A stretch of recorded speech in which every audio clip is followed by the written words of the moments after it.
తాకట్టులో ఉన్న బంగారాన్ని విడిపించి ఆ రోజు ఆన్లైన్ రేటుకే మేము కొంటాం. Sharma gold company. ప్రస్తుతం మనతో పాటు ఇస్కాన్ టెంపుల్ నుంచి ప్రణవానంద ప్రభుజీ ఉన్నారు. సర్వ మానవాళికి శ్రీకృష్ణ పరమాత్ముడు జీవన్ ముక్తిని, జీవన్ మార్గాన్ని ఏ విధంగా చూపించారనేది వారి మాటల ద్వారా మనం తెలుసుకుంటూ ఉన్నాము.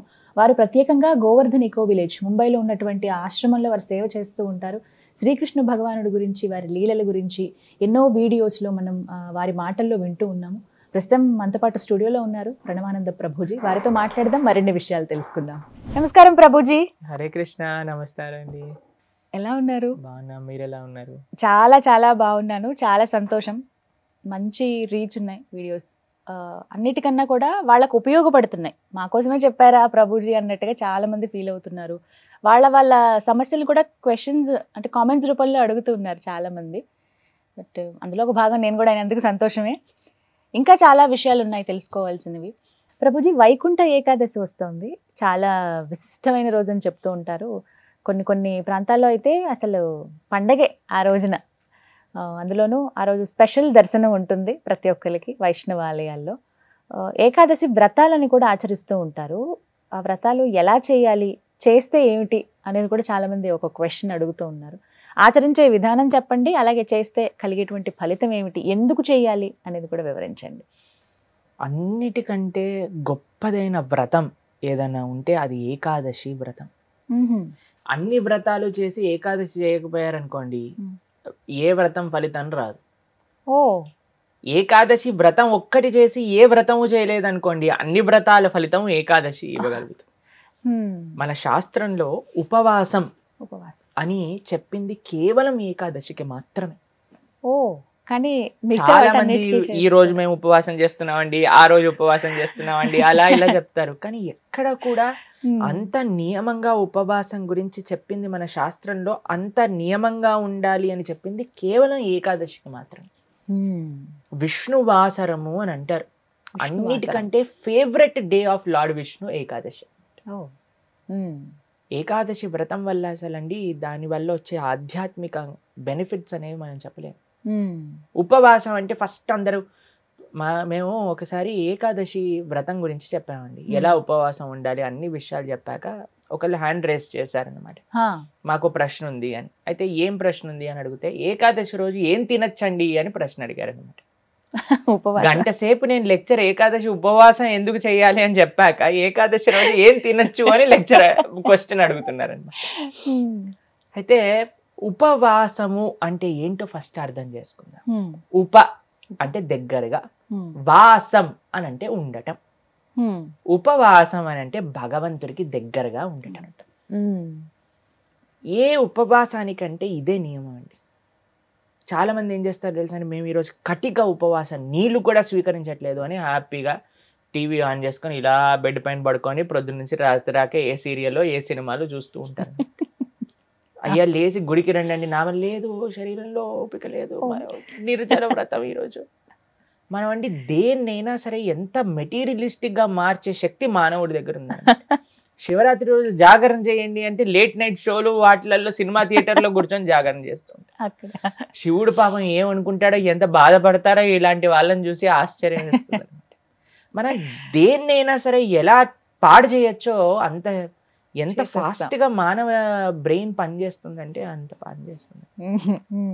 ఉపవాసము అని అంటే, ఆ ఉపవాసం చేసే ఏకాదశి రోజు ఏం చెయ్యాలి అని అంటే, ఇంకా మరింత కృష్ణ సేవ, ఇంకా మరింత భగవన్నామం పలకటం. హరే కృష్ణ కృష్ణ కృష్ణ హరే హరే, హరే రామ రామ రామ హరే హరే. మరింత నామం చేసుకోవటం, మరింత భాగవత గీత వీటిని శ్రవణం చేయటం, అధ్యయనం చేయటం. ఇది ఉపవాసం, భగవంతుడు దగ్గరగా ఉండటం. మరి ప్రభుజీ ఉపవాసం అంటే తినకుండా ఎందుకు ఉండాలని చెప్తారు? ఇప్పుడు చూడండి, ప్రొద్దున నుంచి లేవంగానే తిండి గోలే కదండి మనకి. ఏం టిఫిన్ ఏం చేయాలి, దోశలు వేయటం, ఇడ్లీలు వేయటం, అటు వాయిల్ తీయటం, ఇటు చట్నీ చేయటం, ఇటు సాంబార్ చేయటం, పెట్టేయటం. దాని తర్వాత ఇది అయిపోగానే మళ్ళీ లంచ్కి ఏం కావాలి, భోజనం కోసం కూరగాయలు కట్ చేయటం, వంటలు చేయటం, మళ్ళీ తినగానే నిద్ర వస్తుంది, మధ్యాహ్నం పూట పడుకుంటాం, మళ్ళీ సాయంత్రం కావగానే ఇది అది, దాని తర్వాత మళ్ళీ రాత్రి డిన్నర్ ఏంటి స్విగ్గీ జొమాటో అవి ఇవి, మళ్ళీ కిచెన్ క్లీన్ చేసుకోవడం, తుడుచుకోవడం, బాసనలు తోముకోవడం, వీటిలలోనే రోజంతా పోతుంది. ఏం చెప్పారంటే, అయ్యా నువ్వు దేవుడికి దగ్గరగా ఉండాలంటే వీటిని కొద్దిగా దూరం పెట్టాలి, పక్కన అప్పుడే పెట్టాలి. సాధ్యం అవుతుంది. తినకపోయామనుకోండి, కొద్దిగా తగ్గించామనుకోండి, మనకి నిద్ర రాదు అంతగా. ప్లస్ ఇంత పెద్ద తతంగం మొత్తం కూడా ఆఫ్ అయిపోతుంది. ఎంత సమయం మిగిలిపోతుంది, మీరు ఒక్కసారి ప్రయత్నించండి. ఒకరోజు వంట తిండి ఈ రెండు ఆపేస్తే అసలు ఆ రోజు ఏంటి ఇంత పెద్దగా ఉంది మనకి అని అనిపిస్తుంది అనమాట. Long day. ఎందుకంటే అంత సమయం మనకు ఉండిపోతుంది. కాబట్టి ఏకాదశి రోజు ఏంటి నియమం, ముఖ్య నియమం ఏంటి అని అంటే, ఎంత వీలైతే అంత భక్తితో ఉండటం, భగవంతుడి యొక్క ఆరాధన చేయటం, ఆలయానికి వెళ్ళడం, వైష్ణవుల సేవ చేసుకోవటం, భగవన్నామాన్ని జపం చేయటం, గీతా భాగవతాలు శ్రవణం చేయటం, సత్సంగంలో ఉండటం, ఇది ఏకాదశి ముఖ్య నియమం. దాని తర్వాత నియమం ఏంటి అని అంటే ఆహార నియమం పాటించాలి. ఏంటి ఆహార నియమం పాటించాలి అని అంటే, ధాన్యంలో ఏకాదశి రోజు పాప పురుషుడు ఉంటాడు అని చెప్తారనమాట.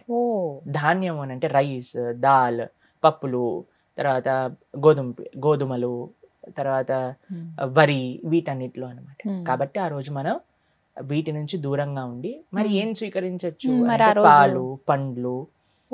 తర్వాత మీకు అవి కూడా కాదండి, మరి మాకు ఇంకా శరీరం సహకరించట్లేదు, కొంతమంది ఉంటారు కదండి, బీపీ ఉంటుంది, షుగర్ ఉంటుంది, అటువంటి వాళ్ళు ఏం చేస్తారు అని అంటే, మీకు సగ్గు బియ్యం అని దొరుకుతాయి, లేదా కొర్రలు అని దొరుకుతాయి అనమాట. వాటిని ఇవన్నీ కొన్ని ఏకాదశి రోజు స్వీకరించవచ్చు అని ఎలవ్ చేసినాం అనమాట.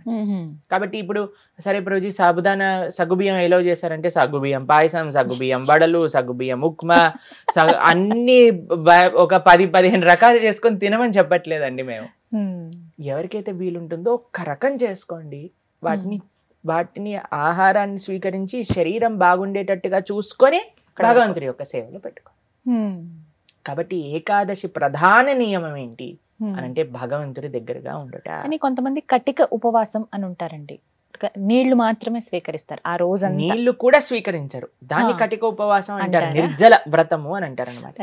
చెయ్యండి ప్రభుజీ, మేము నిర్జల చేస్తూ బ్రహ్మాండంగా ప్రొద్దు నుంచి రాత్రి దాకా జపం చేసుకునే శక్తి మా దగ్గర ఉంది అని అంటే పర్ఫెక్ట్. లేదండి మాకు ఏదన్నా లోపలికి వెళ్ళండి, మాకు బ్రెయిన్ పనిచేయదు అని అన్న వాళ్ళు పాలు స్వీకరించండి, లేదండి పండ్లు స్వీకరించండి, లేదండి సగ్గుబియ్యంతో కొద్దిగా ఉండొచ్చా. ఇందాక మీరు అన్నారు కటిక ఉపవాసం కనీసం. చాలా మంది భక్తులు ఉంటారు, మా ఆశ్రమంలో ఎంతో మంది ఉంటారు. మరి మీ విషయం ఏంటి ప్రభుజీ, మీరు ఉండరా అని అంటే, మేము మధ్యాహ్నం వరకు మాత్రం నీరు తీసుకోకుండా, ఏం ఆహారం తీసుకోకుండా ఉపవాసం. మధ్యాహ్నం వరకు మధ్యాహ్నం పూట కొద్దిగా పాలు, కొద్దిగా పండ్లు అలాంటివి స్వీకరిస్తాం అన్నమాట. అలా మేము ఏకాదశి ఉపవాసం చేయడానికి ప్రయత్నం. వ్రతం, ఏకాదశి వ్రతం అంటే ఏ విధంగా? ఉపవాసమే నిష్టనే వ్రతం అంటారు. ప్రతి నెలలో 2 ఏకాదశులు వస్తాయి. అవును. ఆ 2 ఏకాదశులు సంవత్సరం పాటు మొత్తం అన్ని ఏకాదశులు కానీ మనం ఉండగలిగితే దానికంటే గొప్ప వ్రతం ఇంకొకటి లేదు. ఏం జరుగుతుంది ఏకాదశి వ్రతం చేస్తే? భగవంతుడి యొక్క పూర్తి కృప మన పైన ఉంటుంది. ఏకాదశి భక్తి జనని అని అంటారు. మన మనసులో భగవంతుడి పట్ల ప్రేమ కలుగుతుంది, దానికంటే గొప్ప వరం ఇంకేం కావాలండి. నిజమే కదా. కాబట్టి ఏకాదశి వ్రతం తప్పకుండా చేయాలి. అందరూ కూడా ఆ ఏకాదశి వ్రత మహాత్యాన్ని తెలుసుకోండి, చక్కగా ఏకాదశి వ్రతాన్ని ఆచరించడానికి ప్రయత్నం చేయండి. ఇప్పుడు వైకుంఠ ఏకాదశి చాలా అద్భుతమైన రోజు, మీరు సంకల్పం తీసుకొని ముందుకెళ్ళడానికి. చాలా మంది మమ్మల్ని అడుగుతుంటారు, రోజు మా ఇంట్లో ఎవరో వెళ్ళిపోయారు, లేదా మాకు మైల్ ఉంది, అశౌచం ఉంది, మీరు ఎలా ఉన్నా ఏం జరుగుతున్నా ఏకాదశి మాత్రం పాటించవచ్చు, దాంట్లో ఏం ప్రాబ్లం. ఆ రోజు ఖచ్చితంగా ఇవి వింటే బాగుంటుంది, ఇవి పఠిస్తే బాగుంటుంది. భాగవతం వినాలి, భాగవతం చదువుకోవాలి, భగవన్నామం జపం చేయాలి, కీర్తన చేసుకోవాలి, ఆలయానికి వెళ్ళాలి, కృష్ణుడికి తులసితో అర్చన చేయాలి. ఇవన్నీ ఏకాదశికి చాలా మంచి. ఆ రోజున ప్రత్యేకించి ఉత్తర ద్వార దర్శనం ఉంటుంది. అవును, వైకుంఠ ద్వార దర్శనము అని అంటారు. అన్ని ఆలయాలలో మనకి కలుగుతుంది. చక్కగా దర్శనం చేసుకొని, వైకుంఠ ఏకాదశి కాదండి, అన్ని ఏకాదశులకి ఇవే నియమాలు. భగవద్ ఆరాధన, భగవన్నామ జపం, భాగవత స్మరణ, ఇవే అన్ని ఏకాదశి. కాబట్టి తప్పకుండా ప్రతి ఒక్కళ్ళు చేయాల్సిన వ్రతం ఏకాదశి వ్రతం. ఎవరైనా ఆచరించవచ్చు, ఏ వయసు వాళ్ళైనా కూడా చేయవచ్చు, చేయదగింది అని అంటే కనుక. ఎస్, చేయగలమన్న ఓపిక ఉండాలి, ఆ ఆసక్తి, ఆ నిష్ట ఉంటే ఖచ్చితంగా ఎవరైనా పాటించవచ్చు అంటారు. అయితే ఎప్పుడు ఏదన్నా ఒక టాపిక్ మీద మాట్లాడతాం, వివిధ సబ్జెక్ట్స్ మీద మనం మాట్లాడతాం. బట్ ఇవాళ మీ గురించి నేను అడగదలుచుకున్నాను. ఎప్పుడూ తెల్లటి వస్త్రాల్లో కనిపించే ప్రణవానంద ప్రభుజీ ఇలా కాషాయంలో కనిపించడానికి కారణం, మీ ఆధ్యాత్మిక ప్రయాణం ఎలా ఉంది? ఇంతకు ముందు వరకు ఎలా ఉంది, కాషాయ వస్త్రధారణ తర్వాత ఎలా ఉండబోతోంది? హరే కృష్ణ. అయితే మనం ఇంతకు ముందు కూడా ఒకసారి మాట్లాడుకున్నాం అనమాట. చిన్నప్పటి నుంచి మాకు ఈ యొక్క జన్మ భగవంతుడి యొక్క సేవకి అంకితం చేయాలి అని ఒక స్ట్రాంగ్ డిజైర్ ఉండేది. ఎంత చిన్నప్పటి నుంచి అని అంటే మేబీ 2nd, 3rd క్లాస్లో చదువుకునే అప్పటి నుంచి. అయితే మేము కొద్దిగా పెద్దగా అయ్యాక మా అమ్మ నాన్నకి చెప్పామన్నమాట, అమ్మ మేము ఇంకా వెళ్ళిపోతాము ఆశ్రమానికి, మా గురువుగారి దగ్గర నుంచి సన్యాసం తీసుకుంటామంటే వాళ్ళు అన్నారు, లేదు లేదు 10th క్లాస్ చదివాయి దాని తర్వాత వెళ్దు అని చెప్పారని. తర్వాత 10th అయిపోయాక మళ్ళీ చెప్పాను, నేను వెళ్ళిపోతాను సన్యాసం తీసుకుంటాను అని అంటే అప్పుడు వాళ్ళు అన్నారు, లేదు లేదు ఇంజనీరింగ్ కంప్లీట్ చేసే అన్నారు. తర్వాత ఇంజనీరింగ్ కంప్లీట్ చేశాక తర్వాత నేను వచ్చి చెప్పాను అనమాట, ఇంజనీరింగ్ కంప్లీట్ చేసేసాను, తర్వాత జాబ్ చేస్తున్నాను, మరి మీరు పర్మిషన్ ఇస్తే నేను వెళ్తాను, లేదు మీరు నన్ను జాబ్ చేసి డబ్బులు సంపాదించు అని చెప్తే చేస్తాను, ఏదైనా ఒకటి చేస్తాను మీ ఇష్టం అని అంటే వాళ్ళు అన్నారు, పాపం చిన్నప్పటి నుంచి నా డిటర్మినేషన్ అనుకోండి లేదా భగవద్ అనుగ్రహం వాళ్ళ యొక్క బ్లెస్సింగ్స్ అన్నీ కలిసి మాకు చెప్పారు, సరే నాన్న నువ్వు ఎక్కడ ఆనందంగా ఉంటే అక్కడ నువ్వు ఉండు, ఎందుకంటే ధర్మం కోసం సేవ చేయటం కూడా ఒక గొప్ప సంకల్పమే కాబట్టి నీకు భగవంతుడు అలాంటి ఒక ఇచ్చ మనసులో కలిగించాడు కాబట్టి మా ఇద్దరి ఆశీర్వాదం నీ పైన ఉంది అని చెప్పి మమ్మల్ని ఆశ్రమానికి పంపించారనమాట. మీరు ఇంతకు ముందు చూస్తున్న ప్రణవానంద దాస్ అన్నారు కదా, మేము అప్పుడు ఆశ్రమంలో ఒక ట్రైనింగ్ పీరియడ్లో ఉన్నాం అనమాట. అంటే ఈ ఆశ్రమ వ్యవస్థ ఎలా ఉంటుంది, బ్రహ్మచర్యాన్ని పాటించటం కానీ, దాని తర్వాత మన ఆశ్రమంలో ఉండే లైఫ్ స్టైల్ గురించి మీకు ఇంతకు ముందు మాట్లాడుకున్నాం కదండి. ప్రొద్దున పూట 3:30కి లేవటం, సేవ, సాధన, గోసేవ, తర్వాత గురు ఆచార్య సేవ, ఇవన్నీ కూడా. అయితే మేము సుమారుగా 23 years ఉన్నప్పుడు ఆశ్రమంలో జాయిన్ అయ్యామన్నమాట. దాని తర్వాత కొన్ని సంవత్సరాలు ఆశ్రమంలో ఉండి ఆశ్రమం గురించి తెలుసుకొని సేవ అంటే ఏంటి, భక్తి అంటే ఏంటి, డెడికేషన్ అంటే ఏంటి, గురువు యొక్క దగ్గర ఎంత నిష్ఠగా మనం ఉండాలి అనే విషయాలన్నీ చూశాక మేము చూసాము, వాళ్ళు మమ్మల్ని పరిశీలన చేశారు. వీళ్ళు ఎలా ఉంటారా ఆశ్రమంలో, ముందుకెళ్ళగలుగుతారా, సన్యాసం వైపు అడుగులు వేస్తారా, లేదు మళ్ళీ వెనకాలకి వెళ్ళిపోయి గృహస్థిగా మారుతారా, ఆప్షన్స్ అన్నీ ఓపెన్గా ఉండేవి మా దగ్గర. చాలా మంది ఏమంటారు తెలుసా అండి, ఇస్కాన్లో వాళ్ళందరూ పిల్లలందరినీ కూడా సన్యాసులుగా మార్చేస్తారు అని అంటారు. నిజంగా చెప్పాలంటే మమ్మల్ని ఇప్పటి వరకు కూడా ఎవ్వరు కూడా మీరు మాతోటి పాటు ఆశ్రమంలోకి రండి అని చెప్పలేదు. ఎవరు చెప్పలేదు. మేము ప్రాధేయపడే వాళ్ళం అనమాట, మమ్మల్ని ఆశ్రమంలో తీసుకోండి అని అంటే లేదు లేదు లేదు నువ్వు చదువుకోవాలి, నువ్వు జాబ్ చేయాలి అని చెప్తూ ఉండేవారు అనమాట. ఇది జస్ట్ ఒక అపోహ జనాలలో ఉండేది. కానీ కొన్ని సంవత్సరాలు మేము అక్కడ ఉన్నాక మా శిక్షా గురువులు, మా దీక్షా గురువులు అందరూ కూడా వాళ్ళ యొక్క అనుగ్రహాన్ని మా పైన చూపించి మేము తప్పకుండా మీ సన్యాసం వైపు మీ యొక్క అడుగులు అని అంటే, మనకి మా సాంప్రదాయంలో ఫస్ట్ కొన్ని సంవత్సరాలు బ్రహ్మచర్య ఆశ్రమంలో మనం ఉంటాం అనమాట. దాని తర్వాత ఈ కాషాయ వస్త్రాలను అనుగ్రహిస్తారు. ఇది ఇంకొక మెట్టు ముందుకెళ్తున్నాం మనం సన్యాసం దగ్గరికి. ఎన్ని సంవత్సరాలు అలా శిక్షణ? ఇప్పుడు 10 సంవత్సరాలు సుమారుగా అనుకోండి. మనం శిక్షణ వేశాక ఈ యొక్క కాషాయ వస్త్రాలు అనుగ్రహించాక ఇంకొక 20 సంవత్సరాల తర్వాత సన్యాసాశ్రమాన్ని అనుగ్రహిస్తారనమాట. అలా ఈ ట్రైనింగ్ ఇంటెన్స్, ఎందుకంటే ఒక రెస్పాన్సిబిలిటీ అనమాట. మీరు అడిగారు కాషాయ వస్త్రాల తర్వాత మీ జీవితం ఎలా ఉండబోతుంది అంటే, ఇంకా నిష్ఠ, ఇంకా రెస్పాన్సిబుల్, ఇంకా కేర్ఫుల్ గా ముందుకెళ్ళాలి. అంటే ప్రభుజీ ఇప్పటి వరకు ఎలా ఉంది చెప్పండి ఒక 2 మాటల్లో. యాక్చువల్గా ఏం పెద్దగా మారలేదు నిజంగా చెప్పాలి అని అంటే. ఏమి మారింది అని అంటే అందరు అన్నారు, ప్రభుజీ ఇంతకుముందు మీతో ఫ్రీగా మాట్లాడే వాళ్ళం, కానీ ఇప్పుడు మీరు కాషాయ వస్త్రాల్లో ఉంటే మేము కొద్దిగా రెస్పెక్ట్ఫుల్గా చాలా దూరంగా ఉండాల్సి వస్తుంది అని అంటే నేను అన్నాను, కంగారేం లేదు, ఈ కాషాయ రంగుకుండే మహత్యం అటువంటిది అనమాట. ఇది symbol of sacrifice, symbol of selflessness. మా కోసం అంటూ కాదు జీవించటం, ధర్మం కోసం, దేశం కోసం, సమాజం కోసం, దైవం కోసం నువ్వు జీవించాలి అని మేము మా బట్టలు చూడంగానే మాకు ప్రతిరోజు ప్రొద్దున పూట ఇదే విషయం గుర్తొస్తుంది. ఈరోజు నీ గురించి నువ్వు ఆలోచించుకోకు, భగవంతుడి గురించి ఆలోచించు, సమాజానికి నువ్వు ఏ విధంగా సేవ చేయాలి అని ఆలోచించు అని మాకు గుర్తు చేసే రంగు సాఫ్రాన్ అన్నమాట. కాబట్టి ఈ కాషాయ వస్త్రాలు మా శిక్షా గురువులు, మా దీక్షా గురువులు మాట్లాడి మీకు ఎప్పుడు అనుగ్రహించాలి అని ఆలోచిస్తూ ఉన్నారు. అప్పుడు మేము పూరి యాత్రకి వెళ్ళాం కదండి. పురుషోత్తమ క్షేత్రం జగన్నాథపురిలో గోపాష్టమి అనే రోజున, గోపాష్టమి రోజున ఏం జరిగింది అని అంటే, కృష్ణుడు దూడల్ని తీసుకెళ్తూ ఉండేవారనమాట ప్రతిరోజు అరణ్యానికి. ఈ గోపాష్టమి రోజు దూడల్ని కాకుండా ఆవులని కూడా ఆయన రెస్పాన్సిబిలిటీ తీసుకున్నారు. ఆవుల రెస్పాన్సిబిలిటీ కూడా గోపాష్టమి రోజు తీసుకున్నారు అనమాట ఆయన. అయితే మేము ఆ రోజు ఎందుకు సెలెక్ట్ చేసాము అని అంటే, ఇది ఒక రెస్పాన్సిబిలిటీ నా పైన అని, నాకు జీవితాంతం గుర్తుండాలి అని గోపాష్టమి కార్తీక మాసం పురుషోత్తమ క్షేత్ర జగన్నాథపురిలో మా ఆచార్యులు పరమ పూజ్య రాధానాథ్ స్వామి మహారాజు, అలానే మా శిక్షా గురువులు, మా తల్లిదండ్రులు కూడా అక్కడికి వచ్చారనమాట. అయితే వచ్చినప్పుడు మా ఆచార్యుల దగ్గరికి ఈ కాషాయ వస్త్రాలు తీసుకెళ్ళినప్పుడు ఈ ముందే భగవంతుడికి ఆరాధన చేసి పూజలు చేసి భగవంతుడికి స్వామికి సమర్పణ చేసి ఆ ప్రసాదంగా అందజేసినప్పుడు మా గురువు గారు ఏమన్నారు తెలుసా? ఫస్ట్ ప్రశ్న, మీ తల్లిదండ్రుల ఆశీర్వాదం ఉందా నీకు కాషాయ వస్త్రాలకి అని అడిగారు అనమాట. అయితే అవునండి ఉంది అని అంటే, ఆ వస్త్రాలు తీసి ఫస్ట్ మా అమ్మగారికి నాన్నగారికి ఇచ్చారు. మీరు వీటిని ముట్టుకొని ఆశీర్వదించండి మీ పిల్లవాడికి అని. తర్వాత వాళ్ళిద్దరు ముట్టుకున్నారు. దాని తర్వాత మా గురువు గారు అన్నారు, ఫస్ట్ మీ తల్లిదండ్రులకి నమస్కారం చేయాలి అని చెప్పారు. అయితే ఫస్ట్ అమ్మ నాన్నకి నమస్కారం చేసి దాని తర్వాత మా గురువు గారికి నమస్కారం చేసి ఎంతో ప్రేమగా, మీరు ఫోటో చూసారు కదా, అయితే మా ఆచార్యులు అనుగ్రహించి మమ్మల్ని కౌగలించుకొని వాళ్ళ యొక్క పూర్తి కృప మా పైన అయితే చాలా చాలా బాగుంది. అలా కాషాయ వస్త్ర సమర్పణ జరిగింది. ఆ రోజు మేము ఒకటే ప్రార్థన చేశాం, ఈ రోజు నుంచి మరింత మా సమయాన్ని, మా మనస్సుని, మా శక్తిని భగవత్ సేవలో వినియోగించే ఒక శక్తి మాకు కలిగించు స్వామి అని మా ఆచార్యుల దగ్గర, స్వామి దగ్గర జగన్నాథపురిలో శ్రీ జగన్నాథుడు కూడా అదే ప్రార్థన చేశాం అన్నమాట.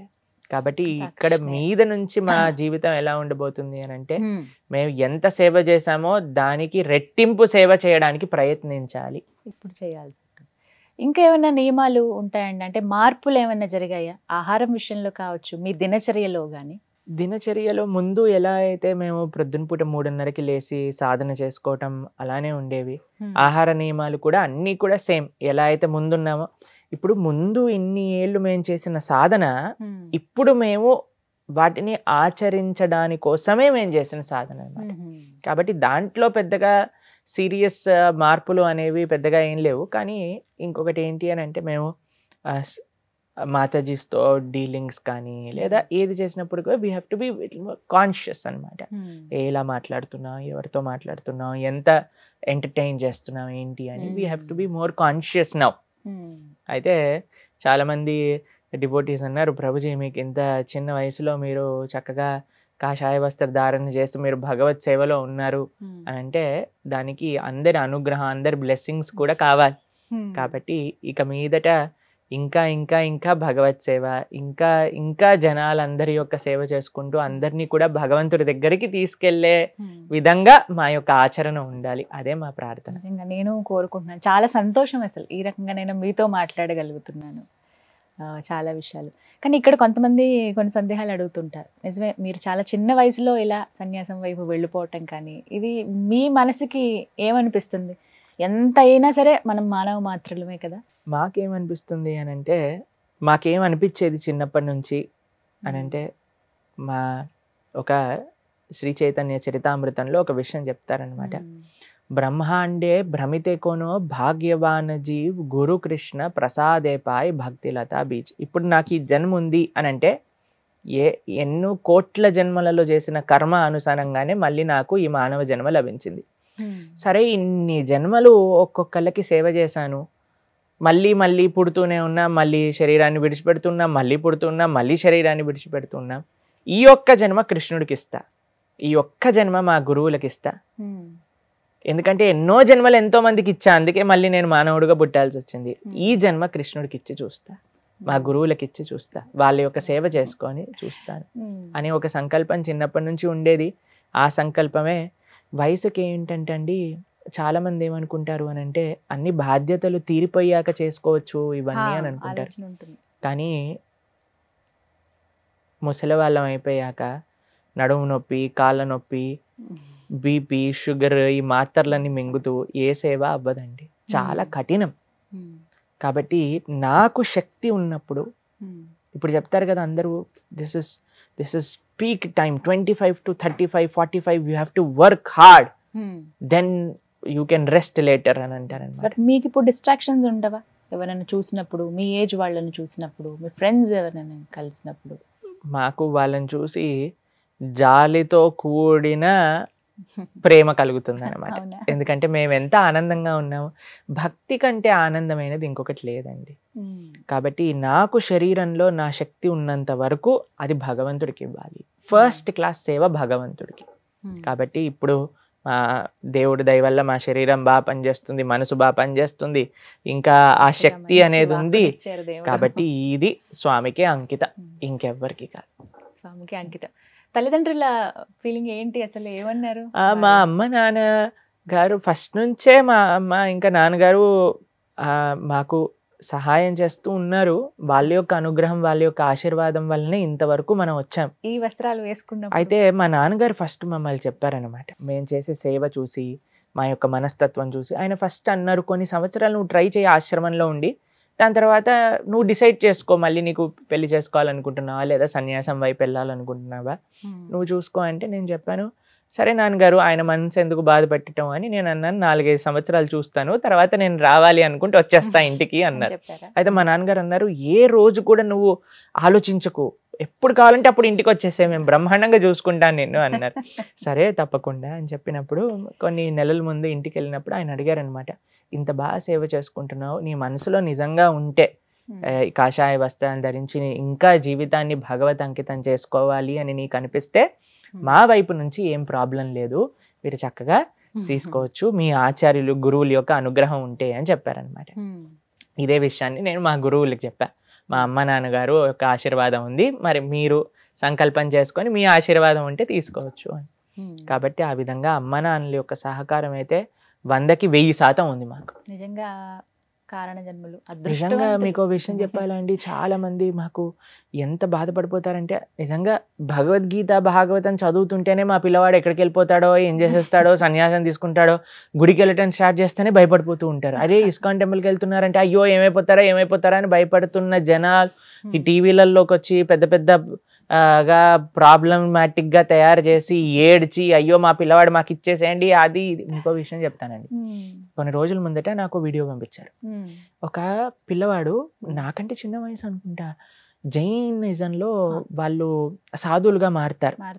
అయితే ఆ ఫెస్టివల్ చేసినప్పుడు అండి కొన్ని వాళ్ళ కుటుంబంలో ఉండే వాళ్ళందరినీ పిలిచి ఒక పెద్ద పండాల్ని ఏర్పాటు చేసి 10 రోజులు ఫెస్టివల్ గా చేసి అమ్మా నాన్నలు ఎంత ఆనందంగా మా మొత్తం తరం వంశం మొత్తం తరించిపోతుంది ఈ విధంగా నువ్వు ఈ ఆశ్రమంలోకి వెళ్తున్నందుకు అని ఎంత గొప్పగా సెలబ్రేట్ చేసుకొని పంపించారో. మీరు ఆ వీడియోలు చూసే ఉంటారు, ఇంటర్నెట్లో వస్తూ ఉంటాయి అప్పుడప్పుడు.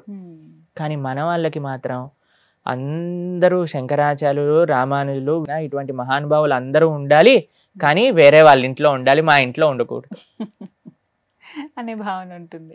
మన పిల్లవాడు మాత్రం చక్కగా చదువుకోవాలి, పెళ్లి చేసుకోవాలి, పిల్లల్ని కనాలి, సెటిల్ అవ్వాలి, అమెరికాకి వెళ్ళాలి, మమ్మల్ని కూడా తిప్పాలి, ఇలా ఉంటుంది అనమాట. కానీ అలా ఆలోచిస్తున్న సమాజంలో మనకి మా తల్లిదండ్రులు లాంటి వాళ్ళు ఉన్నారు అని అంటే నిజంగా చాలామంది ప్రభుజీ మీరు చాలా గొప్పవాళ్ళు, మేం కాదండి, మా తల్లిదండ్రులు గొప్పవాళ్ళు, మా గురువులు గొప్పవాళ్ళు, వాళ్ళ యొక్క అనుగ్రహం చేతనే మేము ఏం చేస్తున్నా చేయగలుగుతాం. Thank you so much. చాలా సంతోషం అండి. హరే కృష్ణ.